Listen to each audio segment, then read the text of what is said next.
दोस्तों, अगर आपने अभी तक हमारे चैनल को सब्सक्राइब नहीं किया है तो सब्सक्राइब कर लीजिए और साथ में दी हुई नोटिफिकेशन बेल को भी टैप कर दीजिए ताकि आइंदा आने वाली वीडियोस आपको बर वक्त मिल सकें।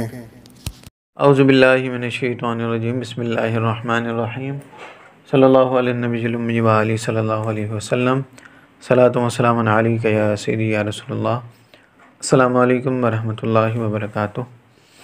मैं हाफिज़ मोहम्मद आमिर तारिकिया जहांगीरिया रूहानी सेंटर की जानिब से आज मैं आपको अमल में तवज्जो और यकसुई पैदा करने के लिए कुछ तरीके बताऊंगा। अगर आप उन तरीक़ों पर अमल करें तो इंशाअल्लाह आपके अमल में ज़रूर तवज्जो पैदा होगी। सबसे पहले तो मैं जो लोग आमिल हज़रात हैं जो ज़िक्र व अस्कार करते हैं और तवज्जो उनके अमल में नहीं होती, मैं उन लोगों से ये अर्ज़ करना चाहूँगा कि आप लोग सबसे पहले अपने ज़हन को ख़ाली करें। ख़ाली करने से मुराद ये है कि मिसाल के तौर पर अगर आपको किसी ने कुछ कहा, फिर आपके दिल में ये ख़याल पैदा हो अब मैं इसको छोड़ूंगा नहीं, या फिर कुछ लोगों की आदत ऐसी होती है कि अगर उनसे कोई लड़ाई झगड़े की बात करता है या कोई ऐसी बात करता है तो उनके दिल में ख़याल पैदा होना शुरू हो जाते हैं। इसका बेहतरीन तरीका यह है कि अगर आपको कोई कुछ कहे तो उसे माफ़ कर दें।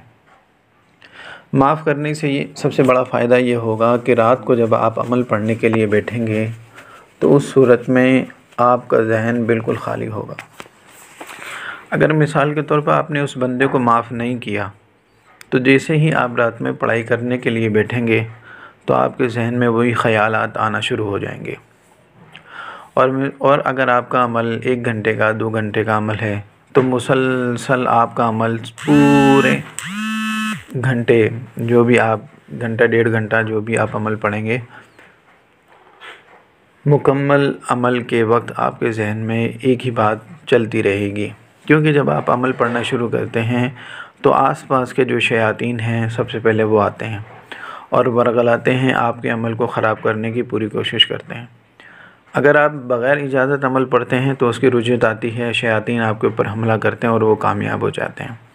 अगर आप इजाज़त से अमल पढ़ते हैं तो उस सूरत में वो आपको नुकसान तो नहीं पहुंचा सकते हैं, मगर वो आपको नुकसान इस तरह से पहुंचाने की कोशिश करते हैं कि आपको वो वरगलाते हैं, आपके जहन में ख़यालात पैदा करते हैं। और सबसे बड़ा जो शैतान का हमला होता है वो ये हमला होता है कि वो आपके अंदर गुरूर और तकब्बुर पैदा करने की कोशिश करता है। उसकी कोशिश होती है कि किसी तरह मैं इस ज़िक्र करने वाले को गुरूर में मुब्तला कर दूँ। अब अगर आपको किसी ने कुछ कहा तो फिर शायद शैतान जो है आपके दिल में वसवसा पैदा करेगा, तू तो आमिल है, तू तो बहुत बड़ा आमिल है, इसने तुझे ऐसा कह दिया, अब इसकी खैर नहीं होनी चाहिए, अब तो इसके ऊपर अमल पढ़, अब तो इसको सबक सिखा। ठीक है, अब जब इस किस्म के वसवसे आने शुरू हों तो आप जो है उस सूरत में एक ही बात अपने जहन में रखें और बंदा जो है आजिज़ है, तो उस सूरत में आपने शैतान के वसवसे को झड़क देना है और अल्लाह ताला से माफ़ी मांगनी है कि ऐसा ख़याल मेरे दिल में आया है, या अल्लाह तू मुझे माफ़ कर और हम पर अपना रहम करम और अपना फ़ज़ल हम पर फरमा।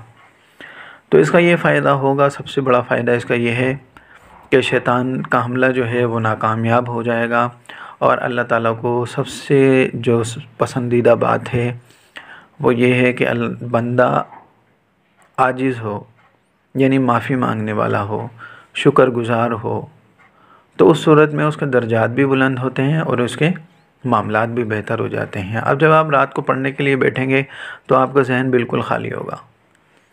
ठीक है, क्योंकि उसने जो आपके साथ किया है आपने उसे उसी वक्त माफ़ कर दिया। माफ़ करने की सिफत से आपको बहुत ज़्यादा अमल में तवज्जो और यकसुई पैदा होगी आपके। और इसके अलावा जब आप अमल पढ़ने के लिए बैठें तो कमरे में बिल्कुल तन्हाई होनी चाहिए, शोर शराबा बिल्कुल ना हो, और आप कोशिश करें कि किसी की तरफ तवज्जो ज़्यादा ना रखें, अपने जहन को ख़ाली रखें। और इसके अलावा खाने पीने की चीज़ों का भी ख्याल रखें, हर चीज़ में एतदाल रखें। एतदाल से मुराद ये है कि आप जो है वो बहुत ज़्यादा ना खा लें, बहुत ज़्यादा ना बोलें और बहुत ज़्यादा ना सोएं। अगर आप हर चीज़ में इत्तेदाल इसमें रखेंगे तो आप जब पढ़ने के लिए बैठेंगे तो हर चीज़ में आपकी तवज्जो होगी। अगर मिसाल के तौर पर आपने बहुत ज़्यादा खा लिया है तो ऐसी सूरत में आपके लिए बड़ी परेशानी हो जाएगी जब आप पढ़ने के लिए बैठेंगे।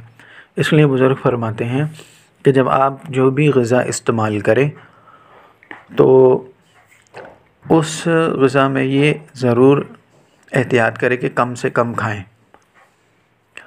अब जो ताकतवर चीज़ें हैं वो आप जानते हैं, गोश्त की ताकत जो है वो ज़्यादा होती है, तो आप इत्तेदाल से इस्तेमाल करें। ठीक है, रोटी अगर आपकी 2 रोटियों की गुंजाइश है तो 1 रोटी खाएं। ठीक है, यानी कि 1 रोटी की गुंजाइश आपके पेट में होनी चाहिए।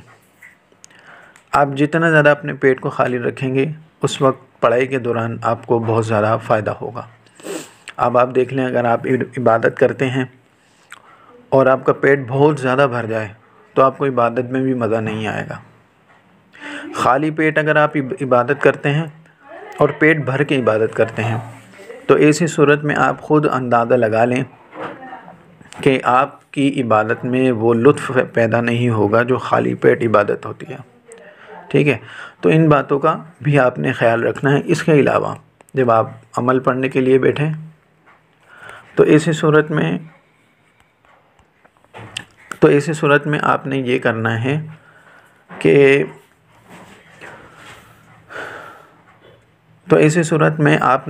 करना है कि आपका जो ध्यान है वो लफ्ज़ों की तरफ होना चाहिए।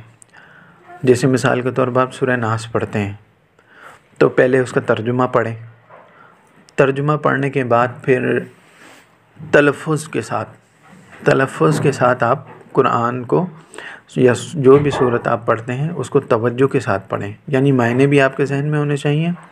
अगर आप पढ़ते हैं कुल अऊज़ु बिरब्बिन नास मलिकिन नास इलाहिन नास, यानी सही तलफ़्फ़ुज़ के साथ आप कुरान को पढ़ें। अच्छा, अगर आपकी तवज्जो सही तलफ़्फ़ुज़ की तरफ होगी तो आपका ध्यान जल्दी किसी और तरफ जाएगा नहीं।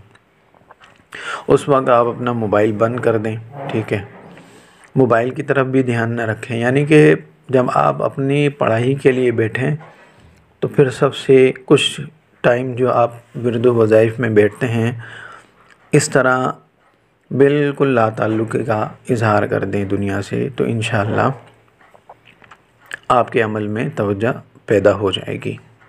अगर आपको ये हमारी वीडियो अच्छी लगे तो इसको लाइक कीजिए, शेयर कीजिए। अस्सलाम वालेकुम रहमतुल्लाहि व बरकातुहू।